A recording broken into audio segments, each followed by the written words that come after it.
So today is February 15th, and in 2 days, Samsung is actually going to be releasing a brand new flagship device. Now in 2 days, that's the official release date.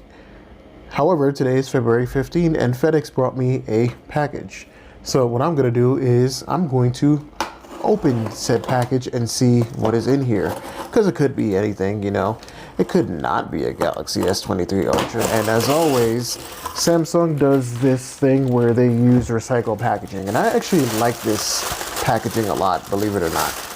It really, like you can really reuse this. So they didn't wrap it in as much plastic this time, but here we go. We have the new Galaxy Note 23 Ultra. And that's right, I said the Note 23 Ultra because this is basically what that is, you know. It's a Note 23 Ultra. They changed the name, but it's really a Note. So aside from ordering the phone itself, apparently I ordered 2 of the same cases and I didn't even notice. I'm human, but you know, I'm gonna go ahead and share that with y'all because I like to be as real as possible. So I guess I'll just be reviewing these 2 cases. I'm not even gonna open this one. I'm gonna put that away. As a matter of fact, let's take all of this off of the table. Let's get the phone opened up and start taking a look at some stuff. So as always, you have all that Samsung-y stuff right here, probably all the legal stuff, the whatnot to do, and just some other stuff there that I never read unless there's some kind of legally binding sort of thing there, or, you know, whenever the phone breaks and then Samsung's like, yeah, it's in the fine print.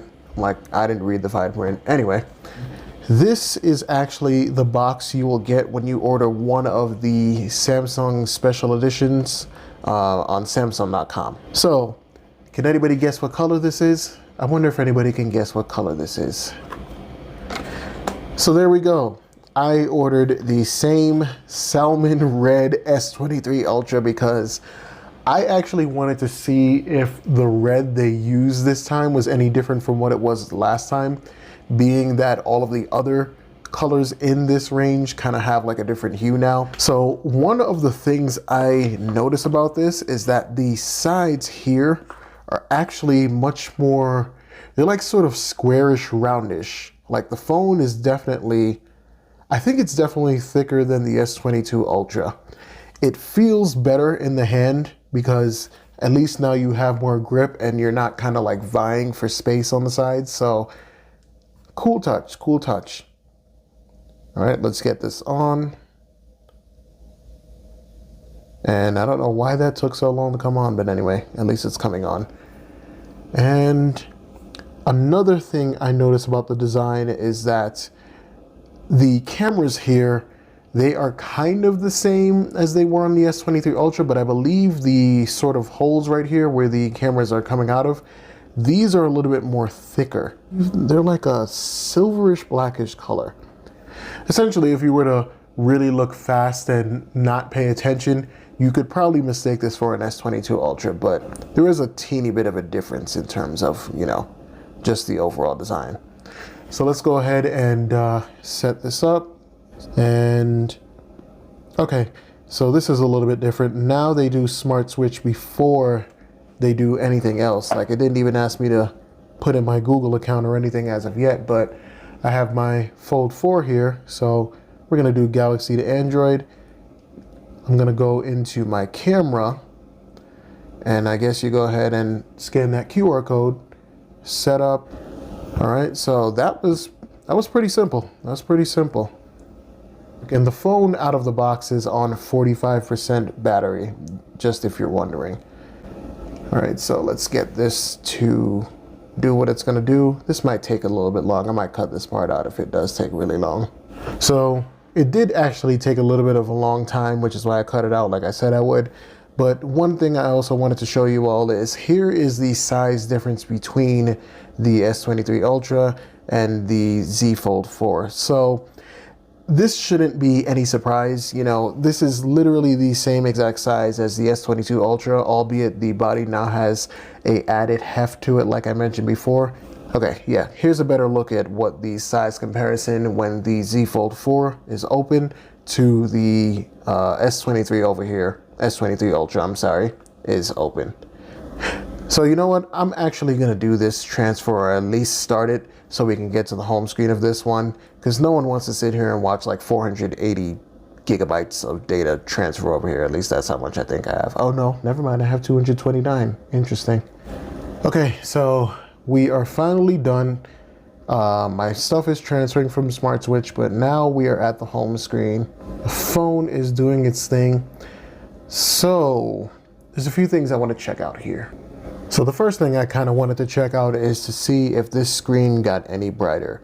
It has the same exact maximum brightness as the S22 Ultra, but I felt that the S22 Ultra screen was a little dim even at the highest brightness. So this is what max brightness is right now.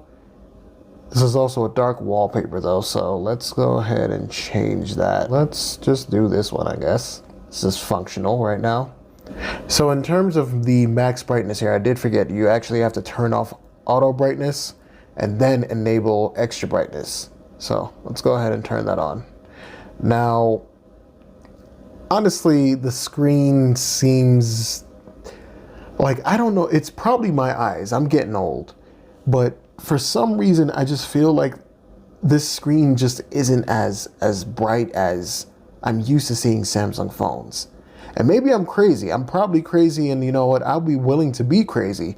But I don't know. Like it just seems a little dim on my side. Now, usually my color settings, and I think this may have taken my configuration over. So let's just do natural, vivid. So let's try it on warm. Yeah, and see, warm to me always looks a little bit more dim, but I guess this is going to be a personal preference for everybody.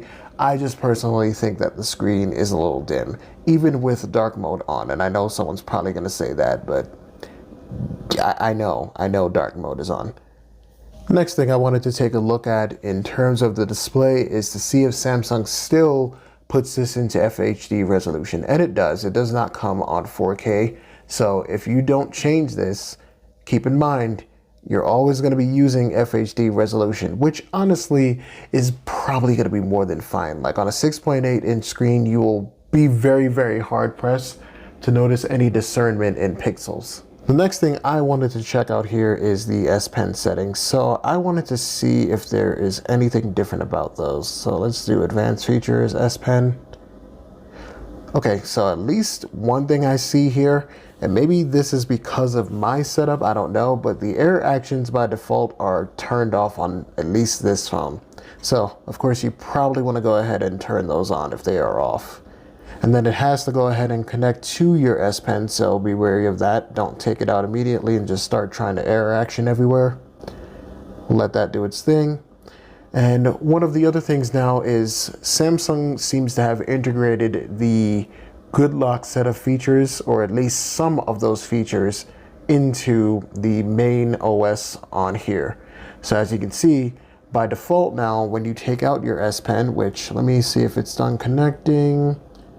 Yep, it's done connecting. So let's go ahead and take that out. So by default, when you take this out and you enable Air Command, it'll no longer show you the names of all the tools unless you hover over them. And this is the compact view. This is something that I know was implemented into Good Lock, and it seems that they have brought it over here. You can still do up to only 10 shortcuts, I think. Yep, no more than 10, as you can see there. So that has not changed. And I feel like, honestly, I really feel like we just haven't really gotten a lot of, the S Pen hasn't gotten a lot of love. Like it's really fully featured now, but I was really hoping to see something different, something new with the S Pen. Maybe it's reached its peak. I don't know, but yeah, nothing new with the S Pen there. Of course, you can do S Pen to text and all that stuff, and let's see how it feels writing on this screen. Okay, so writing on this display, I think it feels just about as smooth as it did on the S22 Ultra. Samsung is using Gorilla Glass Victus 2 on here, and I don't think there was any difference in terms of the texture, but if you're used to writing on the S22 Ultra or even the Note 20 Ultra, I think you're going to be fine here. It pretty much glides across, And the tip of the S Pen, let me see, the tip of the S Pen. So yeah, the tip of the S Pen is kind of still that like rubber sort of feeling one. Let me see if I can get this to focus. Yeah, it's like that little rubber sort of tip here. So you're gonna wanna be careful. You don't wanna write really, really hard on this display because I've degraded a few S Pens over time. I guess another thing about the S Pen that I read somewhere is that you can actually insert this thing in reverse and not have it get stuck. So I'm gonna go ahead and try that. Well, I mean, it doesn't go in anyway.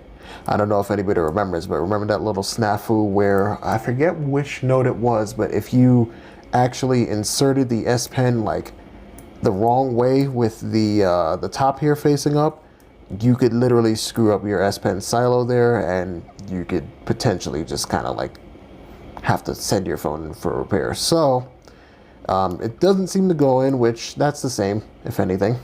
Now, taking a look at the design of the phone. So nothing has really changed here, with the exception that the top part of the phone here and sort of all the sides here, everything is just matte now. It's like the same armor aluminum, but it's just a matte surface now.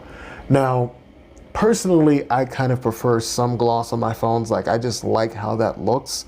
I'm probably the oddball out of the bunch. I guess it does make for better grip, but that's just something to know.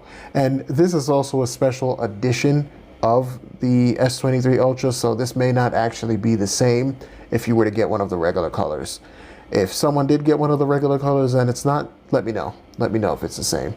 So battery life is one of those things that, you know, like I've always said, it's really hard to kind of pinpoint. And one of the things that I have seen about the S23 Ultra is that the battery life is phenomenal. Now, that is kind of unheard of for most Android phones because they're not optimized to work with specific hardware. But within the time that I've opened this phone, remember the battery life was at 45%, and now we are down to 37. So let's go ahead and take a look at the battery once I find out exactly. Yep, battery and device care, like literally says it right there. And it's gonna have to learn your usage patterns, but I think for right now, you know, the 8% decrease in battery, that's about normal. That's about kind of what I would expect for what's going on right now. Actually, no, I'm sorry. I think the first time I did this transfer with the S22 Ultra, it dropped like 12%, I think. So yeah, maybe there are some power efficiencies in here. I'll have to really play around with the phone. One thing is though, it's not actually getting hot. The S22 Ultra, when I was transferring my stuff from my Fold 4, it got really, really hot, and I don't really feel like anything of significance here. Samsung also did add a bigger vapor chamber in the back here. So that's supposed to dissipate heat extremely, extremely well. And it seems to be doing a good job so far. So a lot of the S23 Ultra's upgrades are really going to be more, let me say, passive, I guess you could say, with the exception of the camera. You know, the efficiency of the Snapdragon 8 Gen 2, sorry. The vapor chamber being in here. The OLED display is actually different now. They're using a different panel, so this should actually give you more efficiency, more battery. I say should all the time because, you know, that's what they say, but in practice, it depends. So of course, you know, we got to go ahead and take a look at that camera because that is one of the biggest upgrades here. So there's not really much new with the interface I see here. You know, you still got your portrait, your photo, your video, and then more. And okay, so that is kind of new. Expert RAW seems to be a mode now. And maybe that might have downloaded because I had Smart Switch. Maybe not.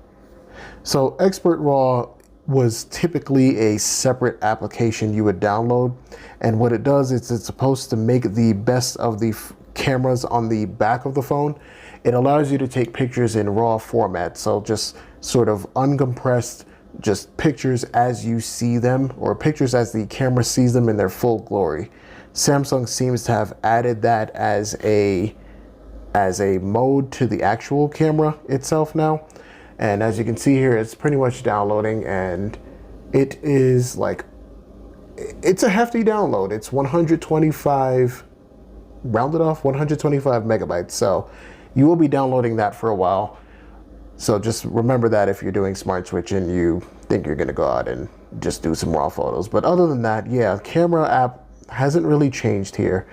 Let's go ahead and take a look at the other modes up here. Okay, so of course, one of the biggest upgrades here on the S23 Ultra is the fact that you have a 200 megapixel sensor here. Samsung has allowed you to actually split that into two types. So you can do a 3/4 aspect ratio with 50 megapixel photos and one with 200 megapixel photos. The 200 megapixel photos, one thing I've actually been wondering is just how much you can actually zoom in with it. So, okay, so max zoom is 6 right there. Let's go ahead and take a picture and see how that looks. Okay, so here is an example of what the 200 megapixel camera can do. Now, this is a picture of my table mat here. Like I just mentioned, I can't really see the fibers of this table mat here whatsoever. And this is how it came out here. So that 200 megapixel camera, it does some stuff. It does some stuff. Like if you need to get that detail, you can get that detail. And let's take a picture at 1x actually, and let's zoom into that. All right, so theoretically I should be able to zoom into this and retain a lot of the quality. So let's keep zooming in, and voila, there we go. So obviously the more you zoom in, the blurrier it's gonna get, the more distorted it's gonna get. But yeah, right now, I mean, like if you need something with a high megapixel count, I think this does a pretty decent job. Like this, so this little blue slab right here, that I believe is this part of my table mat here. And I don't know what the zoom level is on this, but not even, like if I let that fill up the screen, you can see it's still pretty clear here. So, all right, good job, Samsung. I mean, I don't particularly have a use case for a 200 megapixel camera, but it's better to have and not need than to need not have. That's always my logic with it. Actually, you know what? Let's go ahead and do another sample here. I have a map of the United States in my studio here, and it's sitting about 6 feet away from me. I'm gonna go ahead and turn on my overhead light and zoom into that map. So let's see what the detail is like on that. Okay, so here is the example of the 10 times zoom functionality on the camera. So like I said, that map is about maybe like 6 feet away from me. And here's what the quality looks like when you take the picture with that. So for some reason, I feel like it's clearer on my Z Flip 4, which is what I'm recording with here.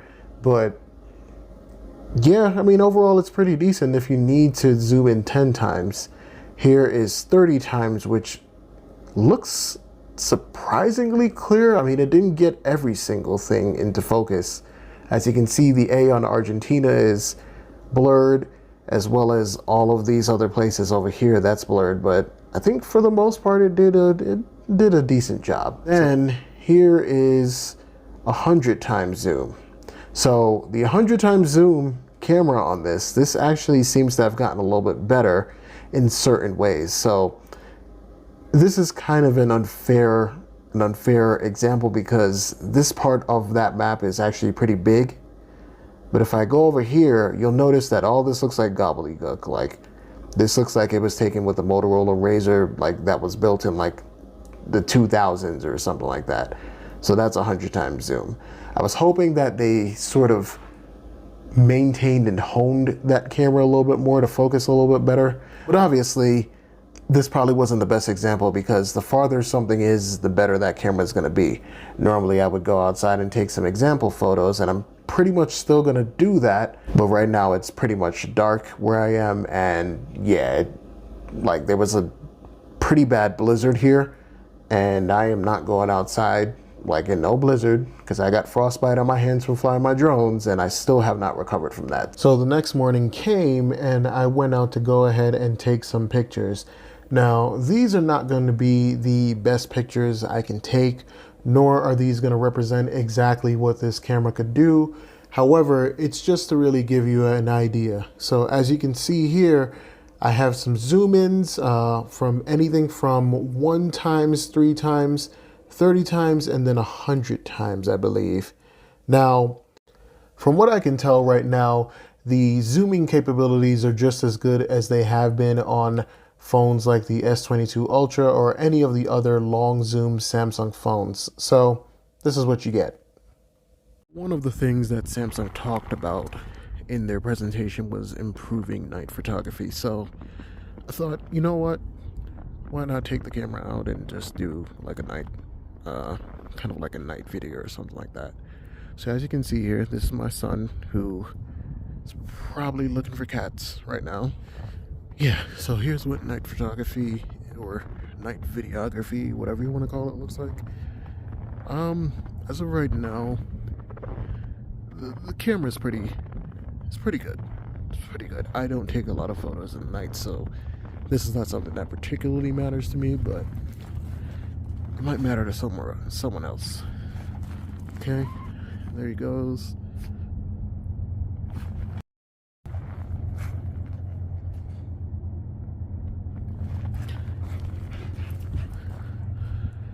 And this is just supposed to be a sample, guys. Sorry, guys and girls. Girls and guys. Everybody is included. And I'm about to turn this off because there's this train coming and it's always obnoxious, so I don't want everybody hearing that horn. And yeah, night video. One of the things I did want to also take a look at is what the speaker performance is like on this device. Alright, that must be actually like